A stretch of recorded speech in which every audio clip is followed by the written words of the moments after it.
What's up, Ninja Nerds? In this video today, we're going to be talking about glomerular diseases. That includes nephrotic and nephritic syndrome. Also, just know, nephritic syndrome is also sometimes referred to as glomerulonephritis. We're going to get into these now. So when we start off with talking about glomerular diseases, we need to first discuss the pathophysiology, because the pathophysiology is critical to not only understanding like the complications of this disease, but also really getting into the diagnostics that's going to make a big difference. So let's dig in. When we talk about nephrotic syndrome, one of the basic pathophysiological concepts in this disease is that there is a loss of the negative charge in the glomerular basement membrane. So the glomerular basement membrane, which is this blue structure here, is supposed to be negatively charged, which is good for repelling proteins, which are usually negatively charged. And so that prevents a lot of protein from being lost into the urine. The other thing is that there's like these little cells, and we'll zoom on them in a second here. This dark green line here is called the visceral layer of the Bowman's capsule, and it's made up of these cells called podocytes. And podocytes are also really important for being able to kind of block large proteins from the plasma getting filtered across into the Bowman's capsule. So these are two really important structures that are critical for maintaining a barrier for this glomerulus. Now, if we lose this negative charge and we lose that podocyte layer, you lose the ability to block proteins from being lost into the urine. And so that's what ends up happening. It's nephrotic syndrome is you have podocyte injury, which they lose their function. And on top of that, you lose that negative charge, which then leads to a lot of protein being lost into the urine. Now, the amount of protein that you have to lose into the urine to actually fit what's called the nephrotic range proteinuria is you need to lose more than 3.5 grams of protein in a 24-hour period to truly have nephrotic range proteinuria. Now, if we kind of also talk about nephrotic syndrome, we also know that, yes, there is damage to parts of the glomerulus, primarily the glomerular basement membrane and the podocytes, but they're not enough damage where these holes in the glomerulus is so large that red cells can leak out.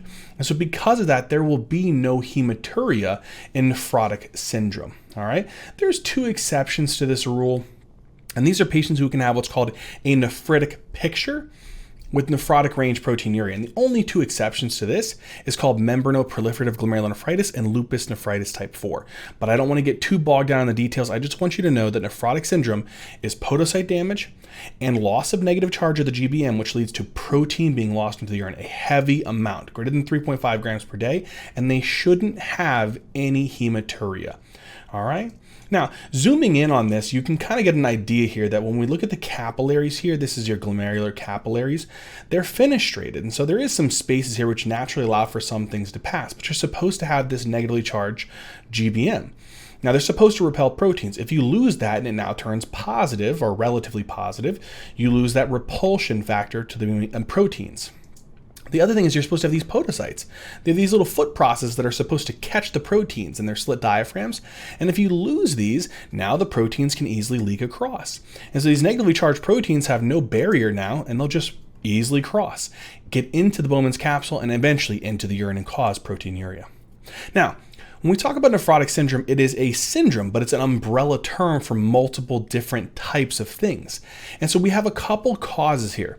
The top three, which is minimal change disease, focal segmental glomerulosclerosis, and membranous nephropathy, are what's called primary glomerular disorders, meaning that they only really cause injury to the glomerulus itself. Whereas diabetic nephropathy and amyloid nephropathy are systemic illnesses, so they affect other organ systems, but they also tend to have secondary glomerular involvement. And so these are kind of interesting, but we'll talk about these last. Let's focus on these three heavy hitters that you'll likely see on the exam. We'll start with minimal change disease.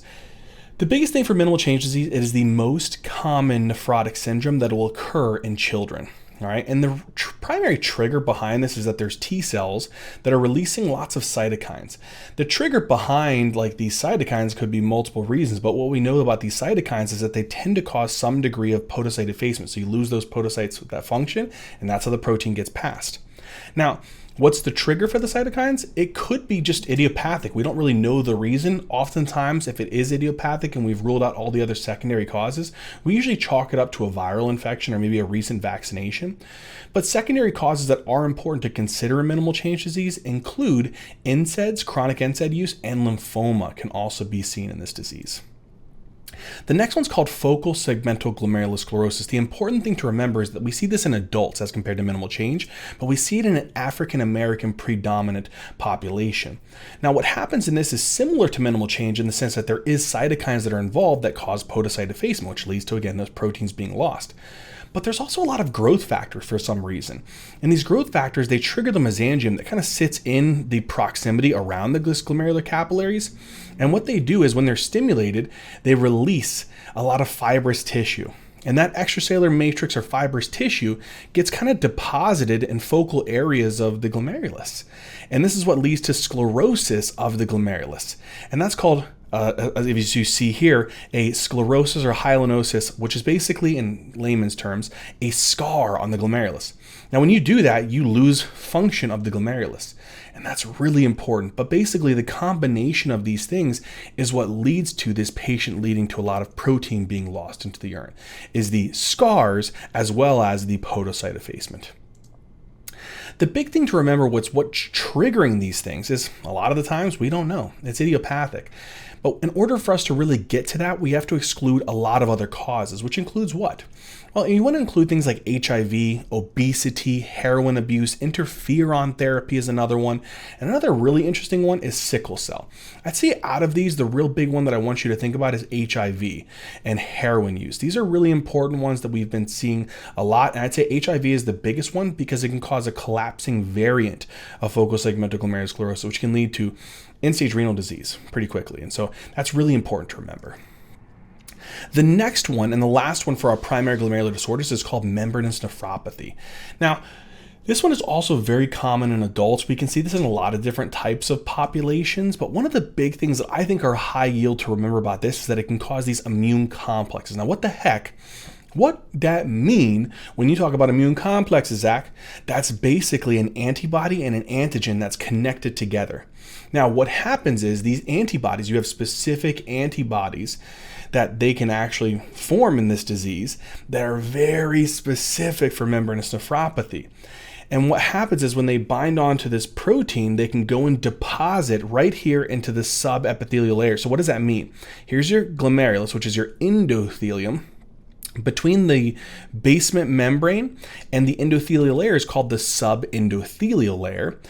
And then in between the glomerular basement membrane and this podocyte is the subepithelial layer.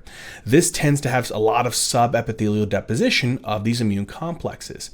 And then what that does is that triggers a lot of complement proteins, especially C3 complement proteins that come in and they basically bind onto the antibodies and trigger membrane attack complexes, or they bind on and basically propagate inflammation by getting converted into C3a and C3b. But all these things propagate a lot of inflammation, particularly of those podocytes. And this can lead to thickening of the GBM, but primarily it causes a lot of podocyte dysfunction and injury. And what do? What happens? Oh, protein gets lost, my friend.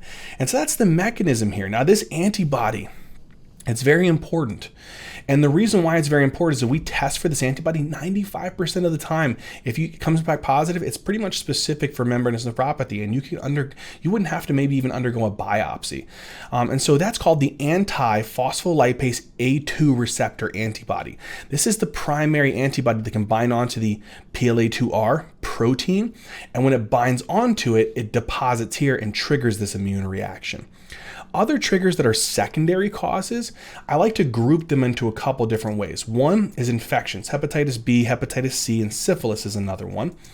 The other one is autoimmune, especially SLE, so lupus nephritis. We call this lupus nephritis type 5, which is pretty rare.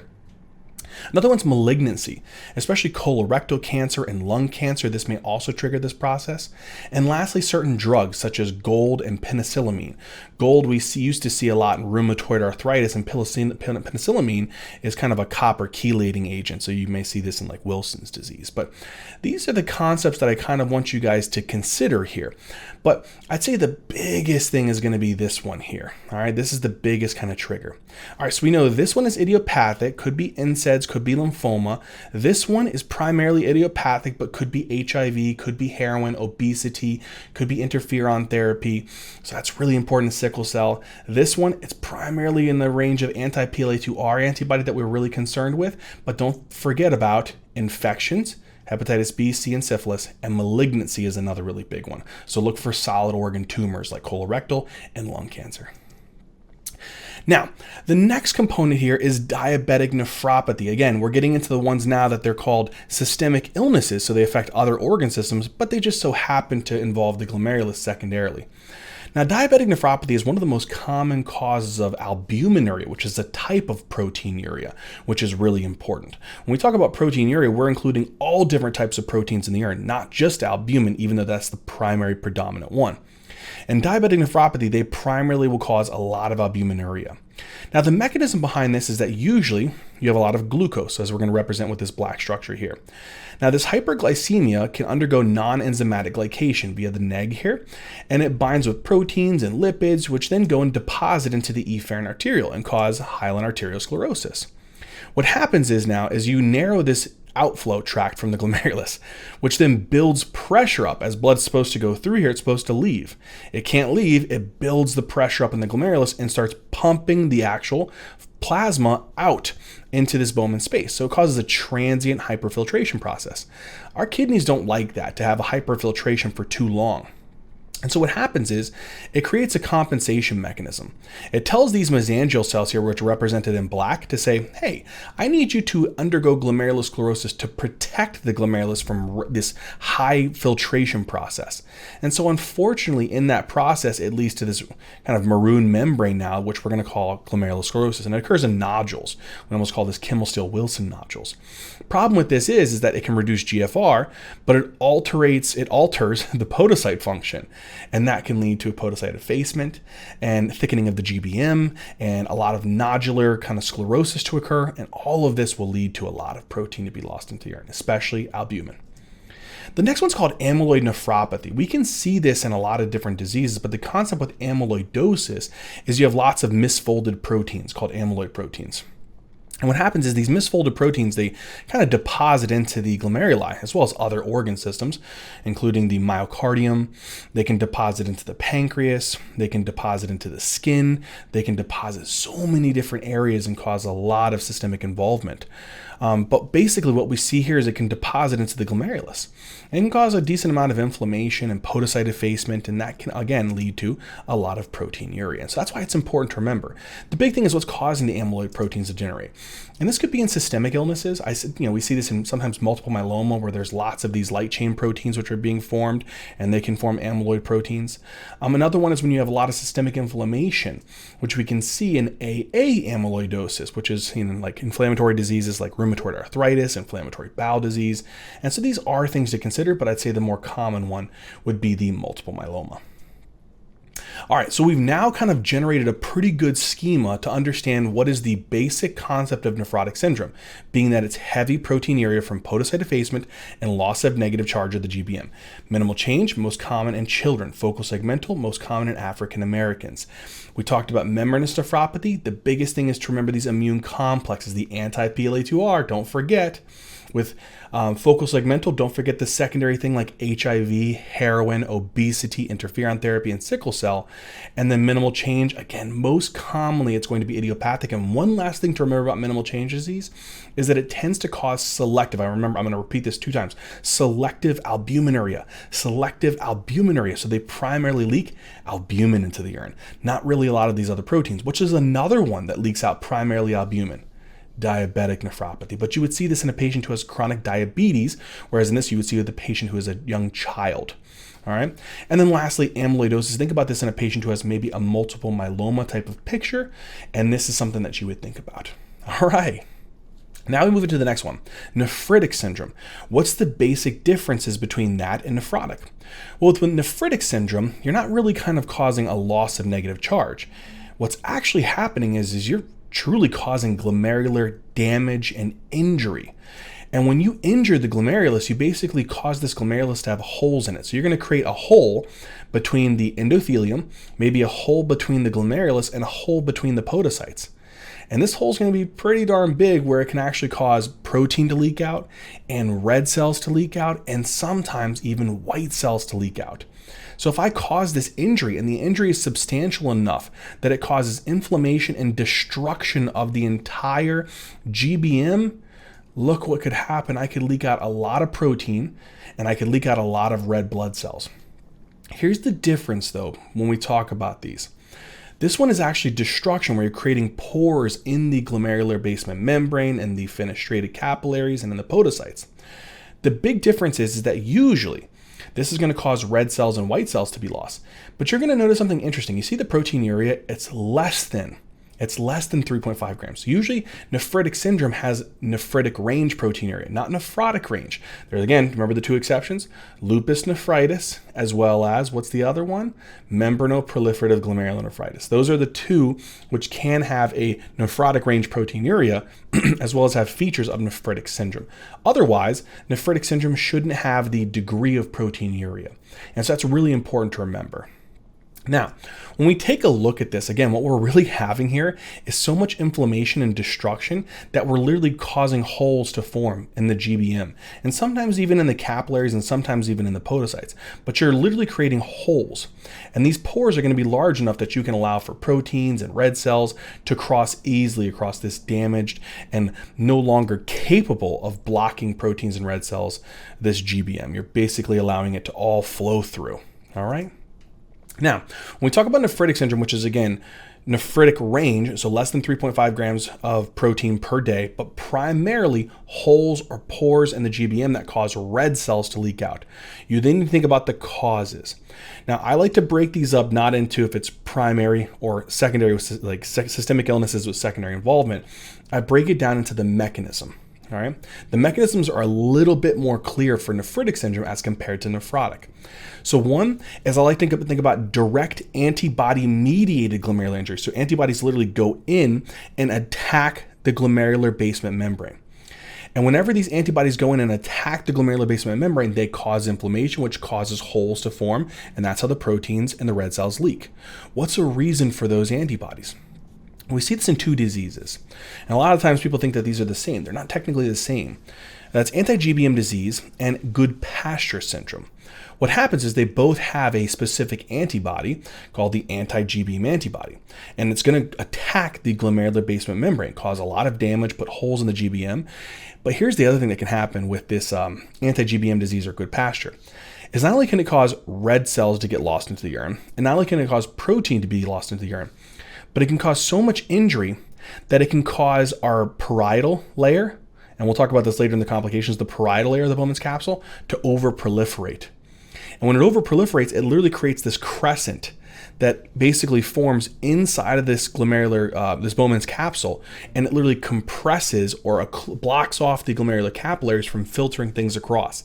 So the GFR oftentimes drops rapidly, and they end up with a very significant acute kidney injury that can progress to end-stage renal disease in weeks, maybe even months. And this is called rapidly progressive glomerulonephritis. This is a super common cause.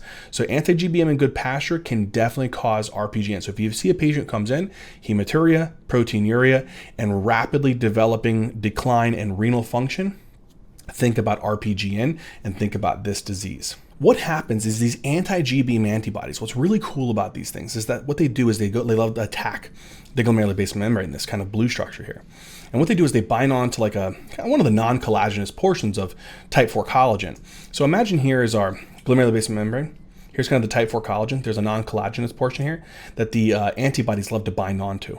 And when they bind onto that, they propagate an inflammatory response, right? So they may cause, immune system cells to come in and cause a lot of damage. And that damage leads to basically holes forming in the actual glomerulus. And then proteins and red cells start leaking out into the urine. And that's how we get this picture. Now, the big difference between anti-GBM and Goodpasture really comes down to if they have lung involvement or not. So both of them have anti-GBM antibodies. Both of them cause this nephritic syndrome picture.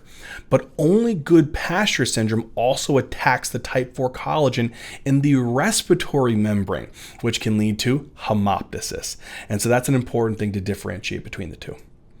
All right, the next one is if it's not antibody mediated, like the anti-GBM, it's ANCA mediated, anti-neutrophilic cytoplasmic antibodies.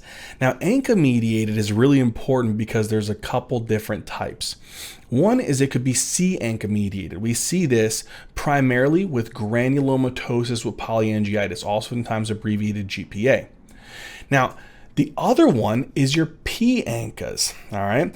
And this is going to be primarily elevated in microscopic polyangiitis and eosinophilic granulomatosis with polyangiitis, oftentimes abbreviated MPA or EGPA respectively. Now, what happens is these ANCAs, they like to attack specific types of proteins, right? So myeloperoxidases or proteinase 3. And basically what happens is when they attack these on the neutrophils become irritated and they're like, bruh. And they start releasing things like reactive oxygen species and proteases that cause a lot of damage and inflammation to the glomerular basement membrane. So much inflammation that you could cause these parietal cells of the Bowman's capsule to overproliferate, thicken up, basically compress the glomerular capillaries or block it from filtering things across. That rapid decline in renal function in combination with proteinuria and hematuria may present as RPGN.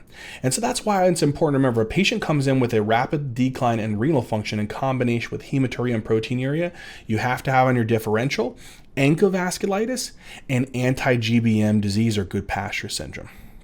It's very important. So let's say that they have these reactive oxygen species proteases, they damage it, you cause the holes, what's going to come leaking out? Red cells and proteins. All right.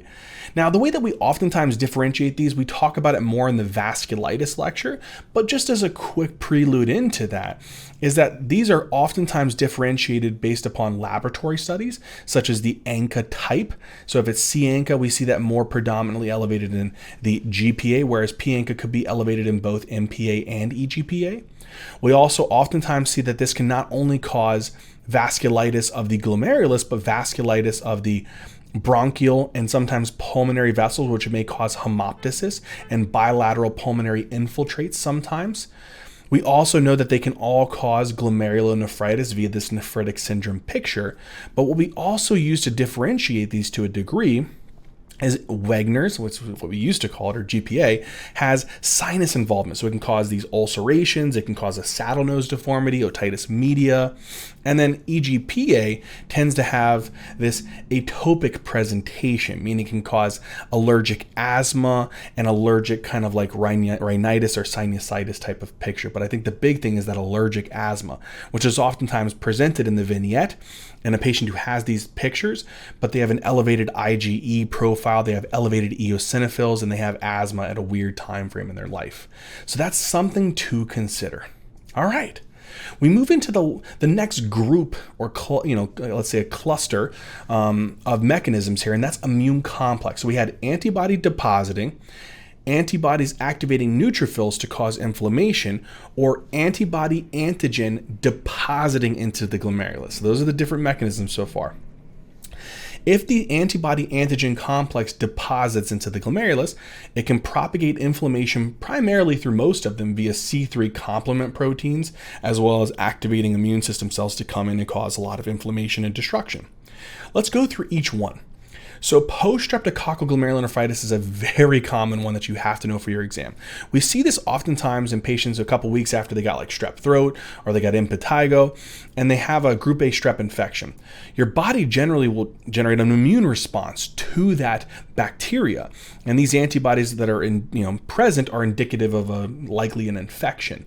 Usually these are anti-ASLO, sometimes even they abbreviate anti-ASO, it's just anti-streptolysin O antibodies, and anti-DNase B antibodies. These are usually indicative that you have these antibodies to fight off this group A strep. But sometimes some antibodies can be generated against a specific antigen on the group A strep, rip a piece of that thing off. And when it happens, it creates these like little immune complexes, which have an affinity for the glomerulus, particularly in the subepithelial region. So if you guys remember, there was the subepithelial deposition for what other one in nephrotic syndrome? Do you guys remember? Come on, think about it. It was membranous nephropathy. So you're going to see here that post-streptococcal and membranous nephropathy both have a predilection for the subepithelial layer. All right, well, it deposits here, right? And then it may attract in immune system cells like neutrophils and macrophages. But what's the big thing that'll actually come in? C3 complements. They love these antibodies. And when they come in, they actually bind to it, or they actually activate C3a and C3b, which precipitates a lot of inflammation. But here's the important thing that you have to remember with this. When you're utilizing a lot of these C3 complements to propagate inflammation, what happens to the C3 levels? As you consume them, it will drop. And that's very clinically relevant. So that's what's going to happen. It's going to cause a lot of inflammation, and it's going to cause those holes to form, and proteins and red cells are going to leak out. Lupus nephritis, we see this in a patient who has SLE. It's one of the most common types of diffuse proliferative glomerulonephritis you'll see here, DPGN. And it's usually type 4. We saw type 5 in patients who have membranous nephropathy. It could be a subtype of membranous nephropathy. But this is going to be the most common presentation of lupus nephritis oftentimes. And what is important to remember is you'll see this in a patient who has SLE. So they'll have other organ involvement. They'll have maybe serositis or pleuritis, and they may even have this like rash-like appearance. That malarash is the classic presentation. But what you're going to notice about this patient is that they will have specific immune complexes that we oftentimes test for. One of the big ones that we oftentimes send as kind of like an initial one is an ANA, an anti-nuclear antibody. Another one is called an anti-double-stranded DNA antibody, and these are also very helpful for lupus nephritis. Sometimes you can even send off an anti-Smith antibody. But these are going to be the big ones that I want to know about, because these antibodies bind onto nuclear material from cells being busted open, and whenever they bind to it, these little immune complexes have a predilection for the subendothelial. So post-streptococcal was subepithelial, membranous nephropathy was subepithelial, but this lupus nephritis is subendothelial. You're probably wondering why I'm stressing this. It comes up in the biopsy, so it's kind of important to know this to some degree. Now, when the subendothelial deposition occurs from these immune complexes, it gets in here, right? And it basically starts doing what? Causes immune system cells to get in there, precipitates a lot of inflammation. But guess who loves these antibodies? The C3 proteins. They come in there, they cause a C3a formation, C3b formation, they maybe cause some MAC formation, and they cause a lot of inflammation and destruction of the GBM. Gets holes in it, red cells and proteins start leaking out. And so that's important to remember, again, the antibodies that are involved, the disease that we oftentimes see this associated with, and then the C3 consumption. So the C3 levels would be low if you tested that. And then biopsy if you have the extra brain space to remember that this is subendothelial deposition. All right, the next one is a not as common one, but it can be tested sometimes on the exam. So we got to know this one kind of well. So it's called membranoproliferative glomerulonephritis. Now there is two types. There is one that's oftentimes what we think is due to hepatitis C infections and maybe hepatitis B infections. And that's going to be our type 1 MPGN. Now what happens in this is that this is due to immune complexes. So in other words, antibodies that are generated against what? Hepatitis C and hepatitis B virus antigens. When they bind to these, they actually have a predilection for going and depositing into the glomerulus, into the subendothelial layer, who also did that, lupus nephritis. Which was the subepithelial, post-streptococcal. What was the other subepithelial? Membranous nephropathy. Now, when these immune complexes go and deposit into this area, it can cause a lot of C3 complements to say, hey, how you doing over there? And it gets into that kind of glomerular basement membrane area, causes a lot of C3a, C3b formation, a lot of membrane attack complex formation, leads to a lot of destruction, a lot of holes in that GBM, and then therefore the proteins and the red cells start leaking out. The other thing that it also does is it causes mesangial cells, weirdly enough, they don't like this inflammation, and it causes their arms to kind of move in between, funny enough, through the GBM, and it creates this like tram track sign, which is kind of important to remember for your biopsy findings that you may see in step 1, but sometimes in step 2. So that is a big thing to kind of consider in this scenario here, is that tram tracking sign, which is the mesangial cells, they kind of interpose through the GBM because of this inflammation. But again, remember immune complex C3 consumption and associated with hep C, hep B infections. It could be idiopathic. Again, you have to rule out hep C and hep B first though. Now, the other one is super rare, and it's due to this SOB right here called nephritic factor. This little son of a gun here is really interesting, and it can cause type 2 MPGN, which is pretty rare. But imagine here, it's nothing to do with immune complexes. So I know that I say here immune complex mediated. This is the only exception, which is the type 2 MPGN. What actually happens here is you have this little antibody here called nephritic factor. And this little son of a gun binds to C3 convertase, which is this enzyme that loves to convert C3 into C3a and C3b. Now, if I have this guy stabilizing the C3 convertase, that puppy is going to rip through the C3. It's going to pump out a ton of C3a, C3b. Guess what these things do? They cause so much inflammation. They have a predilection for depositing into the GBM. The inflammation goes ham. Causes a lot of deposition of these C3 proteins, though. Causes a lot of inflammation that causes holes in their GBM to form. And then guess what? Proteins and red cells start leaking out. Again, same thing with MPGN type 2. Mesangial cells aren't a big fan of all this inflammation, and what they do weirdly is it causes them to take their arms and run it through the GBM and cause this tram tracking sign. So it's important to remember MPGN, tram tracking sign, associate that, okay? Again, no immune complexes, it's C3 deposition disease, sometimes is what we call it. All right. Now, let's move into the next one here, which is IgA nephropathy. Now, this one's interesting. This is also sometimes called Berger's disease.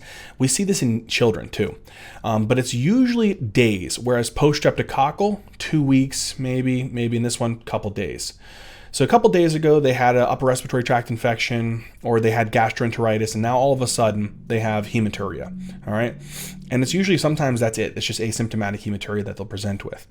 What we would think about is IgA nephropathy. What happens here is, one of the big things is for a lot of luminal organs where there's a lot of exposure to the outside environment is that's where IgA antibodies are present. They're usually present in the urinary tract and the respiratory tract and the GIT, right? So they're usually found in those luminal organs. And so what happens is your body tries to generate antibodies against these viruses that maybe you're experiencing some type of exposure to.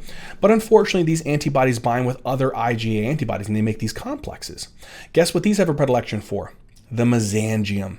They love to deposit into the mesangium, and that causes a decent amount of inflammation. Problem is there's no C3 consumption.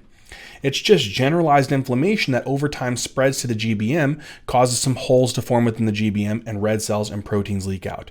So what's really important to remember here is this concept of when it comes to laboratory values, IgA nephropathy, the C3 levels are normal because you're not consuming them. Whereas in PSGN, post-streptococcal, lupus nephritis type 4, and MPGN, you are consuming these proteins for inflammatory response, which does lead to low C3 levels. All right.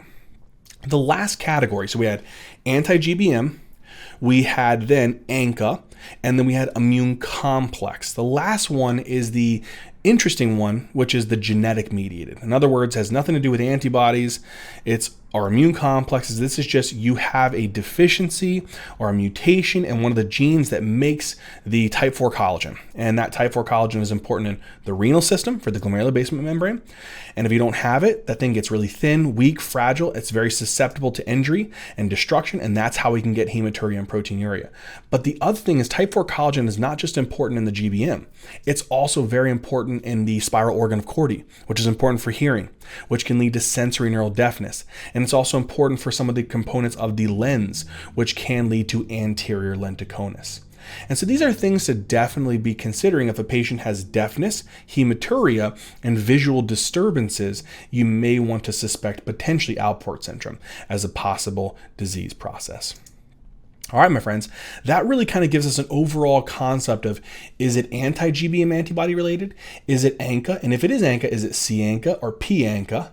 Is it immune complex? If it is, which type of antibodies should you test for? Should you test for ones that are indicative of a recent strep infection? Should you test for ANA, anti-double-stranded DNA, anti-Smith?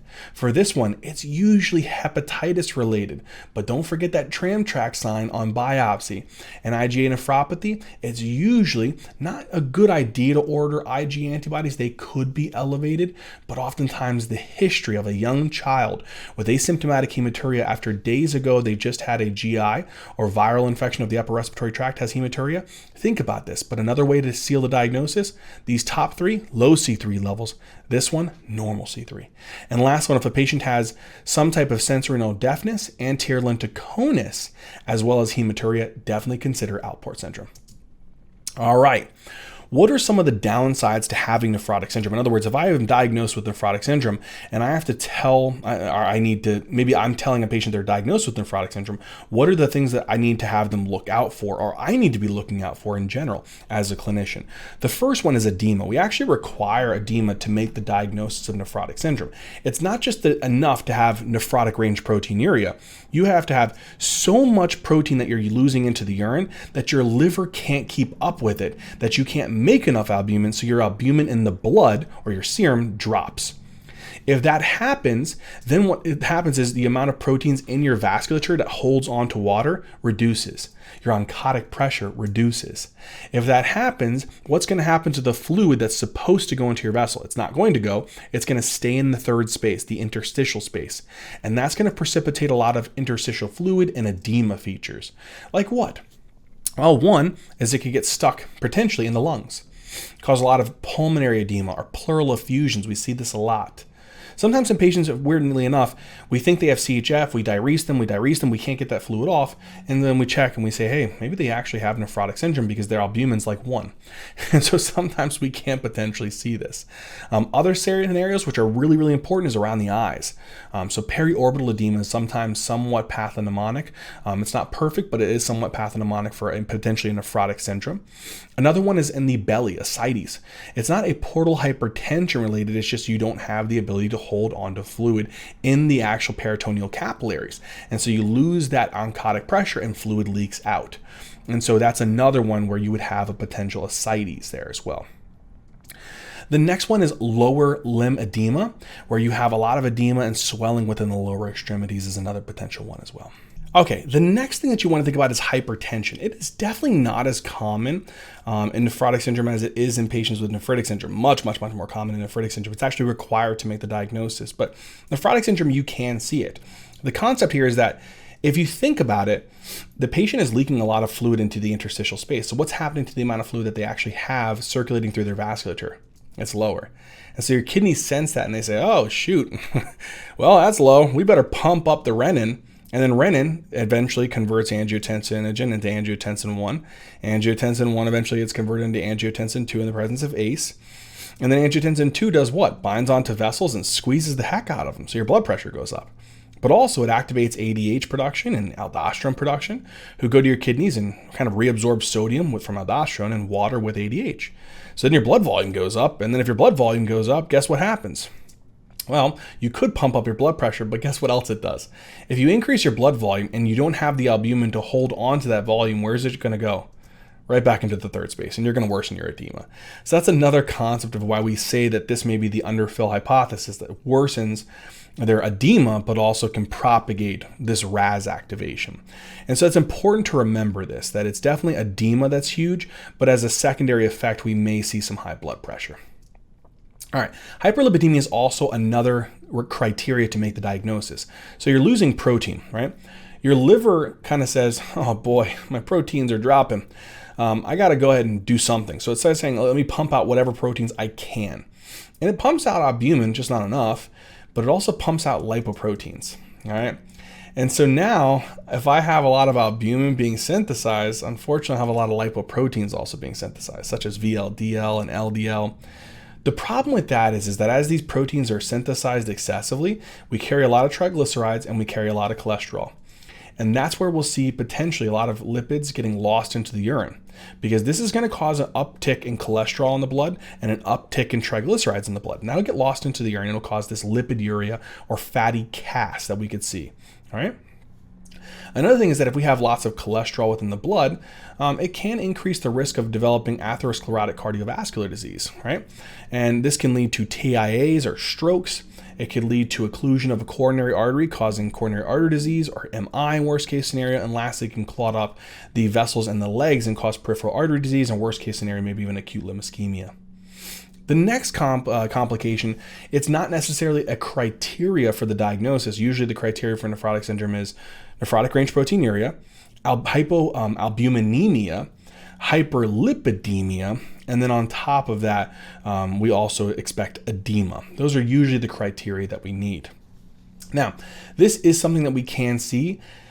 Funny enough, we tend to see this the most in membranous nephropathy. But what happens here is that if you have this disease, you're losing proteins. Albumin is one, but you also can be losing other anti-clotting proteins or anticoagulants, such as antithrombin 3, protein C, and protein S. Now, if we're dumping these into the urine, the amount of these in the blood are dropping. I have less anticoagulants now. If I have less anticoagulants, I have a higher risk of clotting and forming venous thromboembolisms. These clots now can get stuck in the legs and cause DVTs that could break off, run up into the pulmonary arteries and cause a PE, or in this weird scenario of nephrotic syndrome, can get stuck in the renal veins.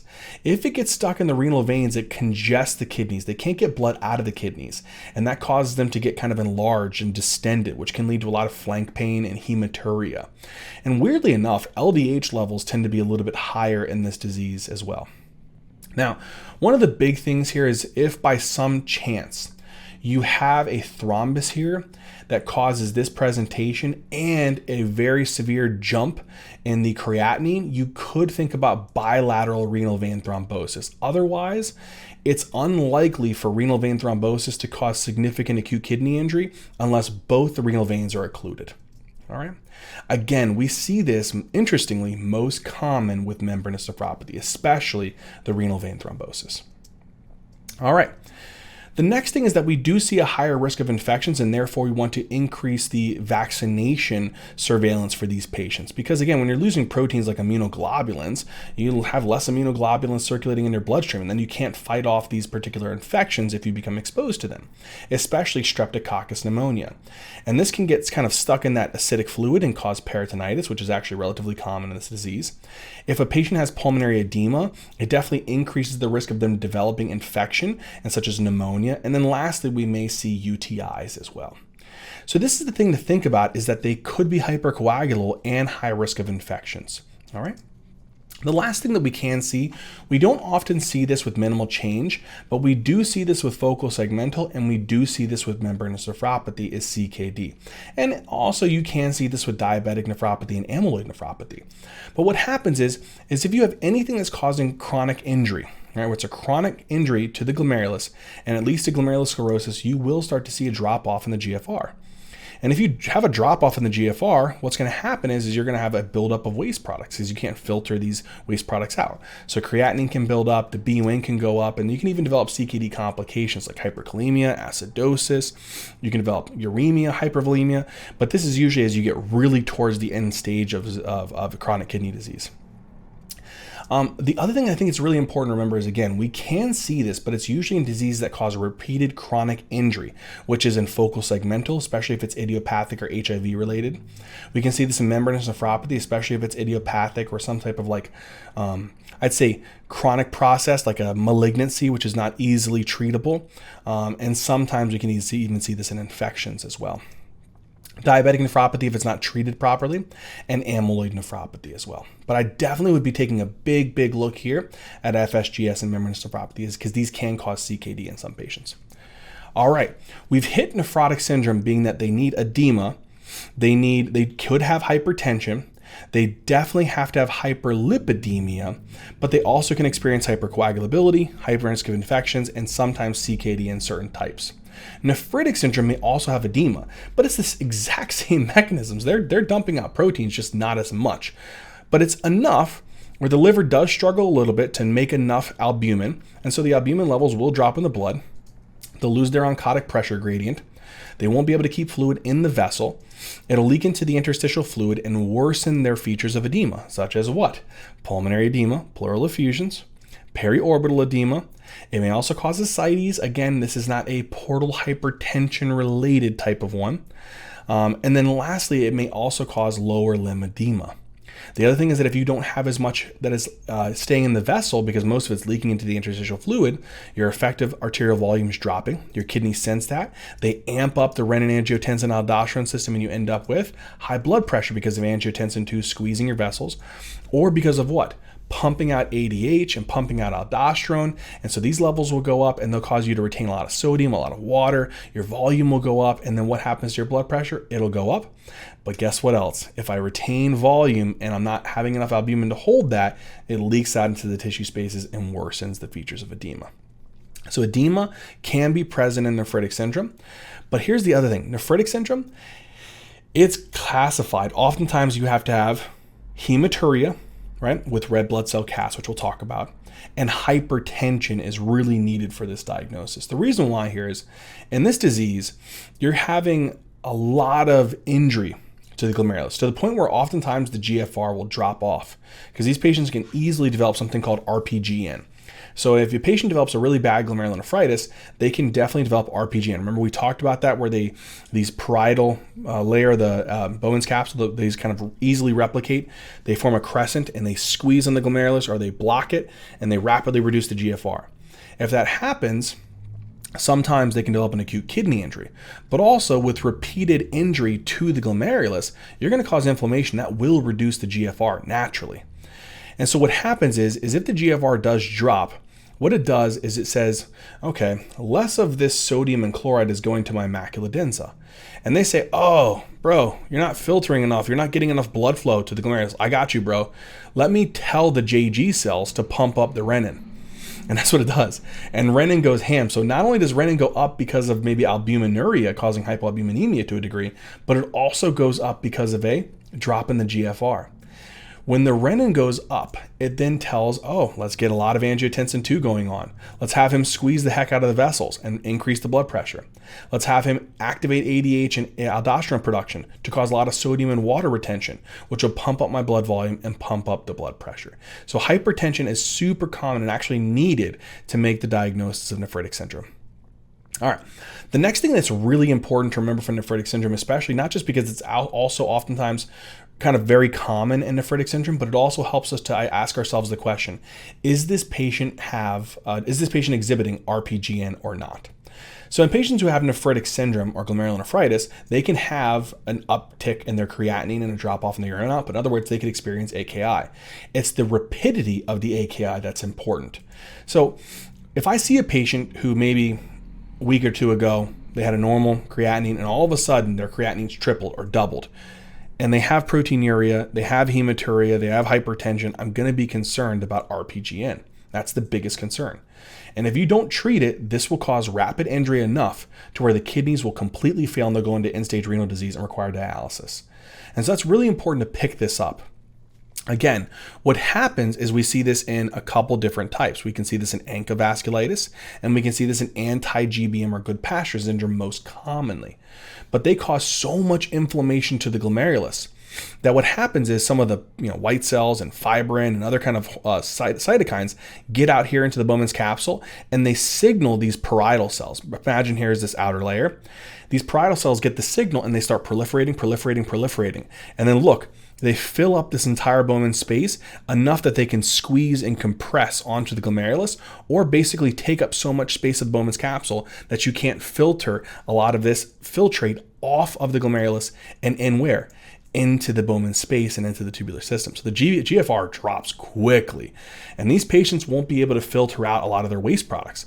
And so because of that, their urine output will drop down. They'll develop oliguria.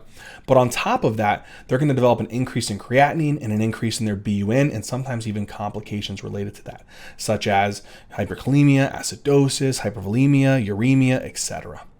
And so it's really important to remember this. And again, biopsy would be the best way to definitively diagnose this condition, because you'd be looking for these glomerular crescents. All right. Again, what would we see if I see a patient who has proteinuria, hematuria, hypertension? I'm thinking, oh, this AKI is really bad. I really don't want to miss it. What would I be thinking about? Anti-GBM or good pasture is a really, really common one. What else? ANCA vasculitis, such as GPA, EGPA, or MPA. And so this would be serological labs that I would send off. I would send off an anti-GBM antibody, and I'd send off a C-ANCA and a P-ANCA level. Now, you can see this in the immune complex diseases, but it's less common. If you were to see it in this, you would see it in post-streptococcal, so you'd have to check those antibodies and look for a recent history of group A strep infection, or lupus nephritis type 4. So you'd have to check an ANA, an anti-double-stranded DNA, and even an anti-Smith antibody. You would not often see this in IgA nephropathy, and you won't often see this in MPGN as well. All right. That's the complications with one last thing. And this is where it's important to remember it's not necessarily a complication, it's just a presentation, but I want to allude to it a little bit before we move into the diagnostic section. In patients who have hematuria, it is extremely important to be able to differentiate if that hematuria, blood in their urine, is glomerular versus non-glomerular. Whenever a patient has glomerular hematuria, they have injury or destruction of the GBM that creates holes in it. And it's a hole that's kind of just big enough where whenever the red cells kind of go through here, they can squeeze through that little space. When they squeeze through the space, they kind of get a little bit change in their morphology. And so sometimes they can cause these like dysmorphic red blood cells. And we call these acanthocytes, and that's from them trying to squeeze through the glomerulus. All right. The other thing is that sometimes some of these red blood cells, they'll get kind of pushed out. And then what happens is if you get enough of them, they can clog up the tubule and they can literally form to the shape of the tubule. And when they come out, they come in like a cast formation. And that's called red blood cell cast. So one of the big ways of being able to determine if something is glomerular versus non-glomerular hematuria is to look at the urinalysis with microscopy and look for dysmorphic red blood cells and red blood cell cast. If those are present, it's highly suggestive of nephritic syndrome or glomerular hematuria. All right, with that being said, let's put everything that we've talked about together and come up with how do I know if it's nephrotic versus nephritic? Then once I've determined, oh, it's nephrotic, what's the cause of this nephrotic syndrome? Oh, it's nephritic, what's the cause of this nephritic syndrome? First things first, get a urine protein creatinine ratio. This is the preferred. It's just a one-time, you check it, and it estimates the amount of protein that they would lose over a 24-hour period. It's not perfect, but it's pretty darn close. Another option is you could have them carry around a jug, a urine jug, and make them pee in it for 24 hours. And then that's the way that you would determine how much protein they're putting in their urine in a 24-hour period. So you could do it as a spot check, which is the creatinine ratio, or have them carry around a jug for 24 hours. If you do this, and the amount of protein that they lose is greater than 3.5 for the ratio, or in the 24-hour period, it's greater than 3.5 grams in a day, this is nephrotic range proteinuria, my friends. So it's likely nephrotic syndrome, but I need other things to make the diagnosis. Like what? I need to have other features. So I need to then say, let me get a urinalysis with microscopy. Ask yourself the question, why? What am I looking for? Lipiduria. Lipiduria. Lipid panel, I'm looking for hyperlipidemia. Serum albumin, I'm looking for that to be really low. That has to be low. Physical exam, I'm looking for edema, periorbital edema, maybe even pulmonary edema, maybe some pleural effusion, some ascites, some lower limb edema. If I see lipiduria or fat oval bodies on the actual microscopy, ooh, there's one. If I see hyperlipidemia on their lipid panel, high LDL, oh, okay, there's another one. If I see hypoalbuminemia on their serum albumin, there's another one. And if I see edema on their physical exam, I've then said I can make a diagnosis that this patient has nephrotic syndrome. The next thing is, if I get that protein creatinine ratio or the 24-hour protein, and it's less than 3.5 for the ratio or less than 3.5 grams in a day, this is not nephrotic range proteinuria. It's nephritic syndrome. It's likely nephritic syndrome or nephritic range proteinuria. There's only two exceptions, lupus nephritis and MPGN. All right, they can have nephrotic range proteinuria along with hematuria, hypertension, all the other features that support nephritic syndrome. So this is not enough to make the diagnosis. What else do I need? I need to get a urinalysis with microscopy. What's the biggest thing for that? I'm looking for red blood cells in the urine with red blood cell cast or dysmorphic red blood cells. Why am I checking their blood pressure? To look for hypertension. Why am I checking their renal function panel? I'm primarily looking to see if they have an acute kidney injury, but also look at the trend. Has it risen abruptly or rapidly? RPGN. And physical exam, I'm looking for edema. Now, if I see hematuria with red blood cell cast or acanthocytes, oh baby, this is likely nephritic syndrome. But then add to it, does the patient have hypertension on repeated BP checks? Okay, this diagnosis is likely sealed. If you then find that they have a drop in their renal function, in other words, they have a decrease in their GFR and increase in their creatinine, you definitely want to be thinking, is this an acute kidney injury that's rapidly progressing, or is it just an acute kidney injury from repeated glomerular injury? Lastly, I do want to see some degree of edema on the physical exam. All right. So this would definitely help me to make the diagnosis of nephritic syndrome if I fit this criteria. Now that I've done that, I've created a dichotomy to say if it's nephrotic or nephritic. Now let's say, okay, I have nephrotic syndrome. What's the cause? Well, in order for me to do that, you really want to think about what was the cause. It was minimal change, okay. It was focal segmental, it was membranous nephropathy, diabetic, and amyloidosis. All right. Well, there was a couple things in there. Well, one thing is I would get this to start. The reason why I would get an A1C is I would say, do they have diabetes? Especially if they have diabetes, look for retinopathy. That's also been seen a lot to be associated with nephrotic syndrome. I would get an SPEP and a UPEP, and if that came back positive, it would suggest that there's a lot of proteins that may be light chain related in the urine or in the blood, so it could suggest like multiple myeloma. And if that came back positive, I get a fat pad biopsy because I'm thinking about amyloidosis now, and I get an anti-PLA2R antibody because that would tell me with 95% certainty that it's likely primary membranous nephropathy. So if I did this and the A1C came back suggestive of diabetes, they have a history of diabetes, and they have retinopathy, it's almost a slam dunk. I don't really need to get a biopsy for that. It's diabetic nephropathy. If I get the SPEP and it comes back positive, and then from there I follow up with a fat pad biopsy and it shows a lot of amyloid deposition, especially on the stains with Congo red, that's likely amyloid nephropathy, and I'm done. I don't have to get the biopsy of the kidneys. I can do the safer mechanism with the fat pad. And then lastly, if I get the anti-PLA2R and that comes back positive, 95% likelihood that it's likely primary membranous nephropathy. And I don't need to go on. Some clinicians will argue and say that you really should still get the biopsy because you're going to dedicate these patients to immunosuppressants still. And so there is times where you could say, I should still get the biopsy. But if all these findings are really negative, then I don't know what the heck it is. And I can't make a diagnosis any other way except for like getting a biopsy. Another thing is if a patient has proteinuria and their renal function's continuing to drop. So oftentimes in pediatrics, if we have a patient come in who has proteinuria, they have edema, they have all these features of nephrotic syndrome, we say, it's probably minimal change disease. Hit them with steroids, see how they do. And that's oftentimes like kind of a little check.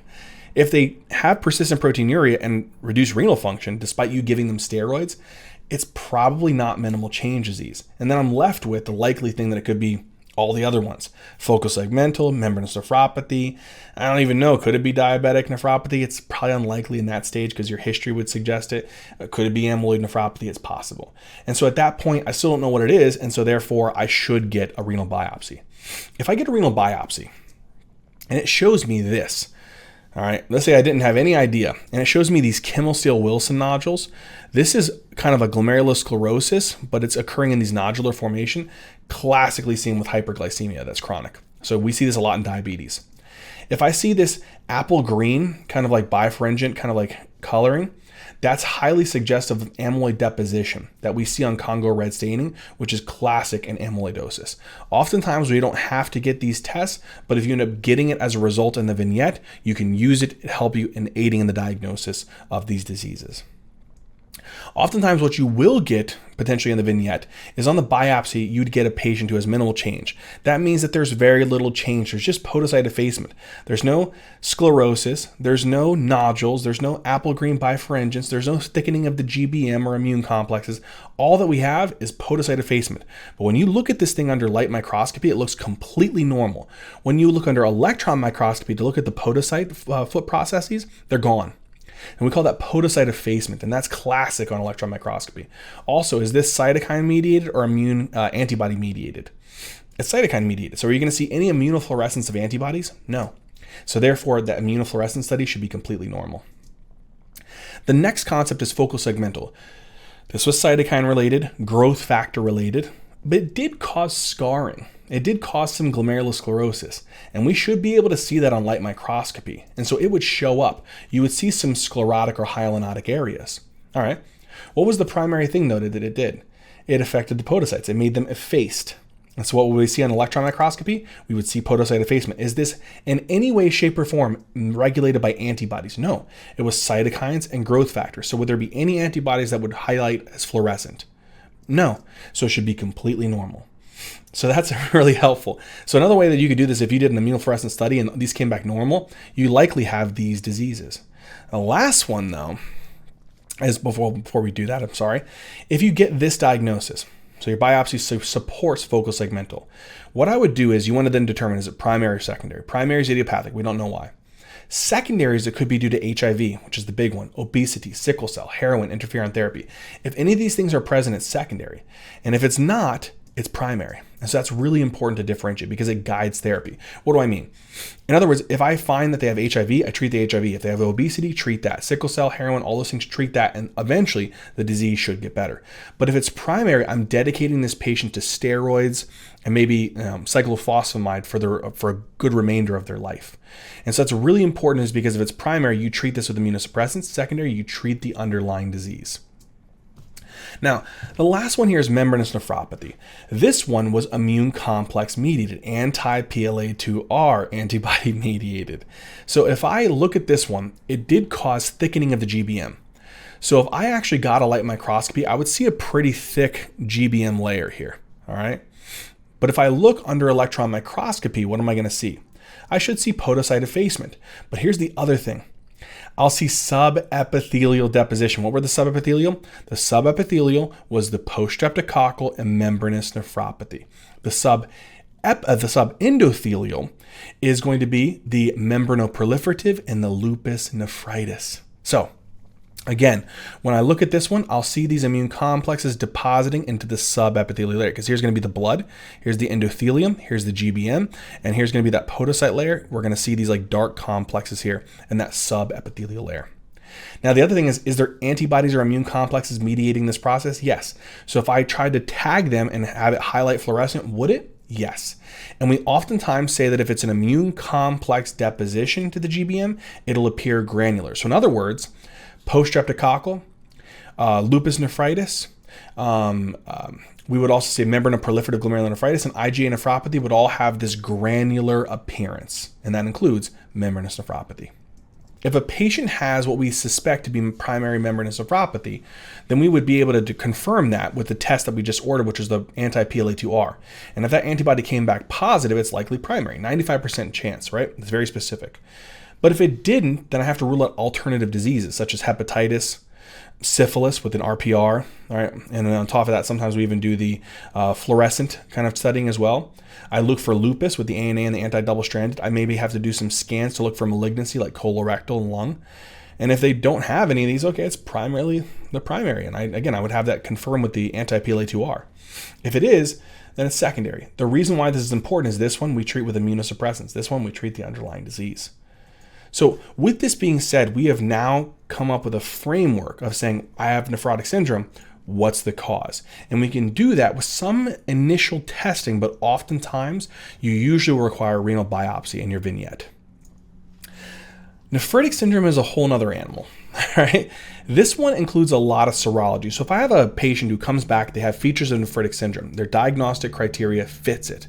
I then have to say, is it anti-GBM related, ANCA related, immune complex related, or genetic? So how do I do that? Well, one of the first ways is I would get an ANCA, an anti-GBM, and C3 levels. The reason why is if this came back positive, it then helps me to think about it's ANCA mediated. If this was positive, it's probably anti-GBM or good pasture. And if this came back low, it could be immune complex mediated.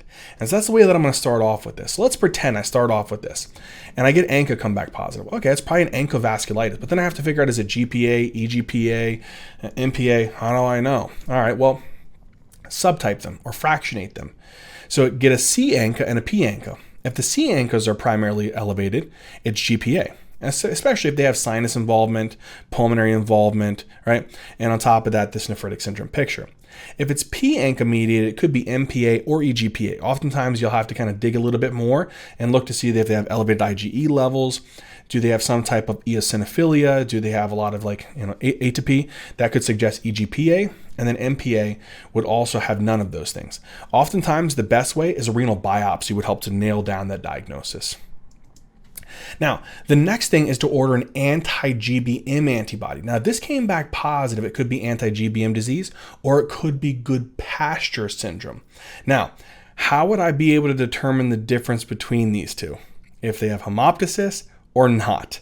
So if they don't, then which one is it? It's anti-GBM disease. If they do, then it's going to be good pasture syndrome. All right, so we've ruled out ANCA, we've ruled out anti-GBM or good pasture. Now we're at the next point, which is low C3 levels. So I remember that when I talk about immune complexes, if it's low C3, it's PSGM, it's lupus nephritis type 4, and it's MPGN, all right, type 1 and type 2. So how do I go about this? If I think about this, I then say, let's get an anti-ASLO, so the streptolysin, the DNA speed. This will tell me if there's a strep infection. And look at their history. I'll get an ANA and an anti-double-stranded DNA, look for lupus, and I'll get a hepatitis B and C because this suggests more MPGN potentially. All right, if I do this, let's say that I get the anti-ALSO and then DNA speed comes back positive. They have a recent strep infection history. It's likely PSGN. And this time we don't really need to get a biopsy. This one's kind of a slam dunk diagnosis if you follow this. If it comes back ANA, double-stranded, history of lupus, it's probably lupus nephritis type 4.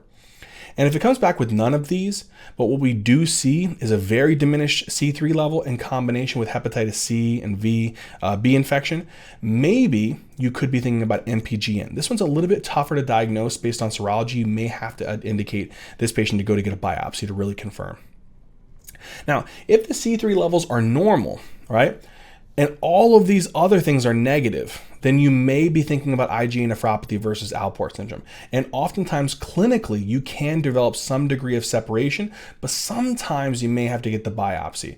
So what you'll do here is you'll look and say, is there a recent couple days ago, did they have a viral upper respiratory tract infection, gastroenteritis of some sort?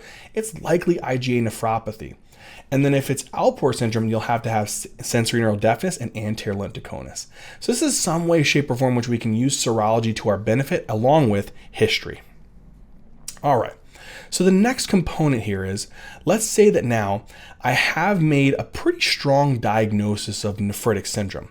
So in other words, I think that this patient does have nephritic syndrome, and I've determined whether or not they have some subtype of nephritic syndrome. So in other words, let's say that I got serology and the ANCA came back positive. Remember I told you that that's probably an ANCA-vasculitis, and so it could be GPA, EGPA, or MPA. But I told you it's kind of hard to diagnose those solely on just the ANCAs. Oftentimes, you're probably going to have to gain a biopsy, especially to rule out RPGN. For lupus nephritis, if this comes back positive, you got to be careful because you're committing these patients to long-term or lifelong immunosuppressants. So you probably want to get that biopsy. Anti-GBM, good pastures. This is a really important one to also obtain because this can cause RPGN very, very quickly. And if they come back positive Hep B, Hep C, some of their things show a low C3. Remember, I told you MPGN is a little bit difficult to diagnose based upon serology and clinical. So I would say get the biopsy. All right. So if any of those tests come back positive, you really have to confirm before you commit these patients to long-term immunosuppressants. If they have proteinuria and hematuria that just doesn't get better, especially hematuria that's persistent, it's not getting better, you really should get a biopsy. But I'd say the strongest indication to get a biopsy in this patient who comes in with proteinuria, hematuria, is a rapid decline in renal function. If I see a very significant AKI in combination with proteinuria and hematuria, I'm getting a renal biopsy as soon as I can because this patient can get sick very quickly and I have to figure out what's the reason why. So I'll start therapy, but I gotta figure out why this is happening. Now, once I've done this, all right, I get the renal biopsy, I need to use that renal biopsy to help me to say, okay, I've got the renal biopsy, what's the likely diagnosis? I like to take the renal biopsy and first off say, do they have RPGN or not?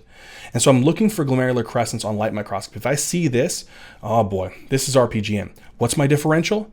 I'm thinking ANCA-vasculitis most likely, anti-GBM or good pastures, and maybe lupus nephritis or PSGN. So that's something to consider in this disease. Okay, so we obtained the renal biopsy. Once we've obtained it, it's really important to get a look at the immunofluorescence. The immunofluorescence will give you a lot of information. So for example, if I obtain the immunofluorescence, what I'm looking for is the antibody kind of fluorescence.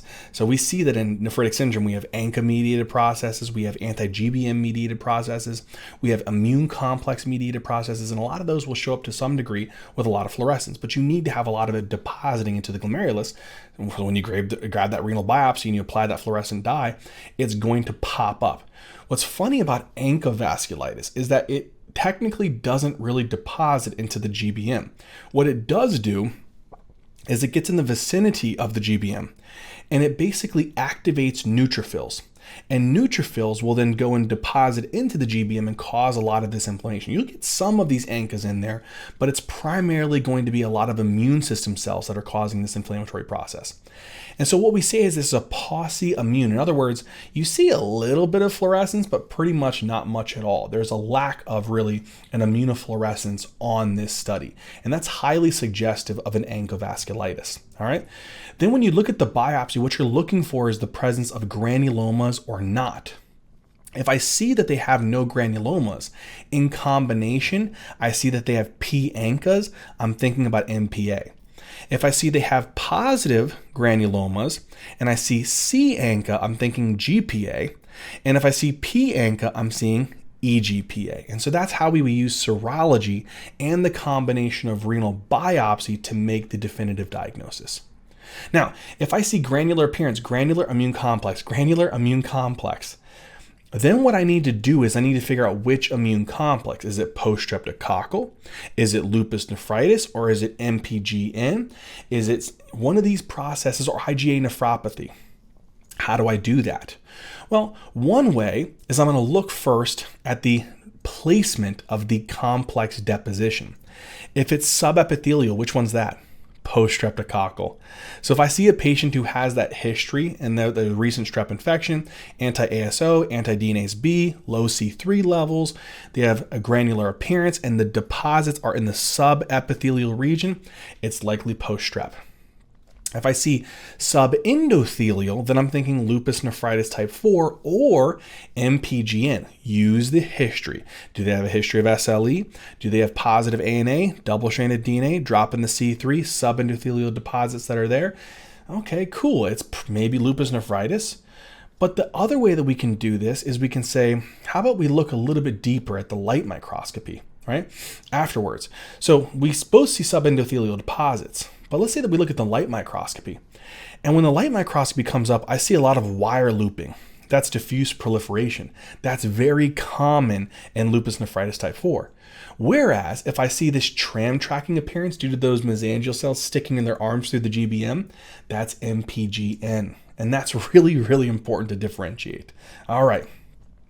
If I see mesangial deposition, IgA mesangial deposition is IgA nephropathy, baby. And that's how we would help to make that diagnosis. Lastly, if I have a patient who I look at this beautiful like honeycomb appearance. If I look and I see that it appears in this linear, so you see a linear immunofluorescence, that's always anti-GBM or good pasture. And you differentiate that based upon the presence of hemoptysis or not. So my friends, that's how we diagnose nephritic syndrome and how we determine the cause of the nephritic syndrome. Let's then talk now, which is actually not too bad, how do we treat these glomerular diseases? Well, for glomerular disorders, we really want to understand the complications. In other words, sometimes in a lot of patients who have edema, we're going to oftentimes try to restrict their sodium to some degree and oftentimes initiate loop diuretics for hypervolemia. The concept here is that if we reduce that sodium intake, it'll help to reduce the water retention in the body and help to reduce the excessive blood volume expansion. And so that may be one way. Another way is if despite sodium restriction, they still have features of edema, we may have to block their loop of Henle. And so we'll block that sodium potassium 2-chloride cotransporter, which blocks the sodium reabsorption. And that helps to prevent water from being reabsorbed in the descending limb. And so what happens? You lose a lot of that sodium and water into the urine. And this helps to drop the blood volume to a degree. It's just important to know if it's working by looking to see if their edema features are getting better, or also looking at their daily weights and see if those are kind of staying stable or at least trending downwards. All right, the next component here is the utilization of ACE inhibitors or ARBs. This is very helpful in hypertension and proteinuria, which we see hypertension in nephritic syndrome and a little bit in nephrotic, and proteinuria we see in both, but heavily in nephrotic syndrome. So when we give these drugs, what we know about this disease is that they love to pump out renin. So we know that they're pumping out lots of renin from their JG cells, right? Maybe because of reduction in GFR, or maybe because of, again, that reduced effective arterial blood volume, but they're pumping out renin. Renin then leads to lots of angiotensin 1 and eventually angiotensin 2. And you guys remember, what does angiotensin 2 do? It squeezes our vessels, which pumps up our blood pressure, activates ADH and aldosterone, which helps to retain sodium and water, which helps to cause the blood volume to go up and pumps up blood pressure. Well, if I give an ACE inhibitor, I'll basically block angiotensin 1 from being converted into angiotensin 2. And if I give an ARB, I'll basically block angiotensin 2 from exhibiting any of its effects. And so effectively, I'll drop the effectiveness of angiotensin 2, which leads to less squeezing of the blood vessels, and the blood pressure will kind of come down. That'll treat the hypertension. The other thing is that it'll also help to reduce ADH and aldosterone, so that'll reduce a lot of the sodium and water retention, and that'll also lead to a drop in the blood volume and a reduction in the blood pressure. Oh, cool. What else? Well, do you guys remember that basically what happens with ACE inhibitors and ARBs is that they reduce angiotensin 2 levels. Angiotensin 2 is supposed to cause efferent arterial vasoconstriction, right? And that helps to kind of pump up, the GFR. Unfortunately, that can lead to a lot of proteinuria because you're increasing the intraglomerular pressure and squeezing things out of the glomerulus, including proteins. So if I reduce angiotensin 2, I reduce the squeezing, and instead I cause it to vasodilate. If I vasodilate it, I drop the pressure inside the glomerulus and I prevent that loss of protein into the urine. And that's one of the benefits of giving these drugs, all right? It's important to remember that when you're giving this, you're giving it to drop their blood pressure and to reduce their proteinuria. So you want to monitor their blood pressure, but also watch out for complications such as hypotassium, because these can cause hypotassium. Again, they work via a couple different mechanisms, but mainly via a hypoaldosterone type of mechanism. They also can cause potentially a bump in the creatinine, so just watch out because they do have a slight risk of an acute kidney injury because they can cause a prerenal AKI via the vasoconstriction of that efferent, or vasodilation of the efferent arteriole. All right. Again, the purpose of these is to really help to drop the blood pressure, get that blood pressure down to less than 130/80, hopefully. And then on top of that, keep an eye on their urine protein creatinine ratios to see if this is helping to keep that stable or keep it down. All right. The next thing is statin therapy. Again, what's the problem with nephrotic syndrome? They have hyperlipidemia. So initiate, statins as needed according to the therapy guidelines. If they have LDL greater than 190, or they have, potentially atherosclerotic cardiovascular disease risk greater than or equal to 7.5%. They have diabetes, and also do they have clinical atherosclerotic cardiovascular disease? All of those indications which should necessitate the initiation of a statin, just as you would here in nephrotic syndrome. Anticoagulation is only indicated if a patient has nephrotic syndrome along with a hypercoagulable state that has induced a DVT, a PE, or a renal vein thrombosis, right? So that's generally the way that we do that. Sometimes we will look at the degree of proteinuria and look to see the severity. Usually when the serum albumin starts getting less than 2.5, they carry a higher risk of potentially hypercoagulable state, and so we may initiate anticoagulation a little bit earlier, but generally this is given in provoked VTEs or also in unprovoked if their albumin's really low and they have a lot of risk factors for VTE. Pneumococcal vaccination is obviously important in nephrotic syndrome. Why? It's important in nephrotic syndrome because these patients have loss of immunoglobulins, and so they're at high risk for streptococcal pneumonia infection, so we should definitely be giving them pneumococcal vaccinations. And lastly, dialysis is indicated if the patient is developing either a severe acute kidney injury, such as an RPGN, or if they're developing end-stage renal disease in the form of, focal segmental, membranous nephropathy, etc. So it's really important to initiate dialysis based upon the patient's progression of renal failure. So just again, remember AKI, remember CKD. What are the indications? It's refractory acidosis, refractory hypervolemia, refractory hyperkalemia, or evidence of uremic complications such as pericarditis, encephalopathy, or bleeding. Now, if we do initiate dialysis, oftentimes it requires an access site, right? So we would have to do a fistula, but oftentimes it's going to be for more chronic cases where we have time to allow for that thing to mature. Grafts are a little bit quicker, but not the preferred. And then lastly, if we need to do this urgently or emergently, we'll obtain a central venous catheter and eventually allow for them to bridge to a fistula for long-term use. Now, when we talk about treatment of glomerular diseases, we've talked about the complications, but what about treatment of the underlying cause? So steroids are oftentimes going to be the hallmark for minimal change disease. All right, it's super important to remember that. Sometimes we can give this an IgA nephropathy. This is very, I'd say very argumentative or contradictory, or and there's a lot of arguments about whether you should do this to patients who have IgA nephropathy. We primarily say, according to UpToDate, that if there's persistent proteinuria in a patient with IgA nephropathy, you should initiate steroids. All right, and that's the way that we would diagnose. That's the way that we treat this condition. So minimal change disease responds very well to steroids. IgA nephropathy will give it if they have persistent proteinuria and hematuria. Steroids and immunosuppressants. So oftentimes it's going to include things like cyclophosphamide. I'd say that's the most likely one that you'll see on the exam. Sometimes mycophenolate, sometimes you'll see tacrolimus, but I'd say the most common one is going to be cyclophosphamide. This is usually indicated in focal segmental glomerulosclerosis, membranous nephropathy. We don't use it in diabetes because you have to treat the underlying disease. You don't use it in amyloid because you have to treat the underlying disease. You could also use this in ANCA vasculitis. You can use this in anti-GBM or Goodpasture syndrome.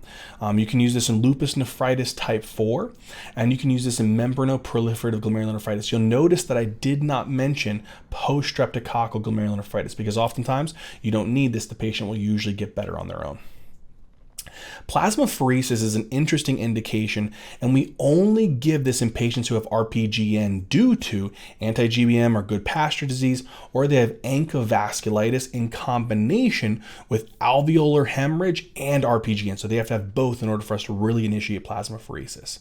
So plasmapheresis basically is you're trying to remove all of those antibodies or ANCAs or anti-GB antibodies from the circulation. So basically you're kind of taking blood out of them, removing all of this, separating out these antibodies, and then pumping into them the fresh blood that doesn't have these antibodies to prevent repeated attacks to the glomerulus. My friends, this covers glomerular diseases. I know it was a lot. I hope you hung in there. I hope it made sense, and I hope that you truly did enjoy it. Love you, thank you, and as always, until next time.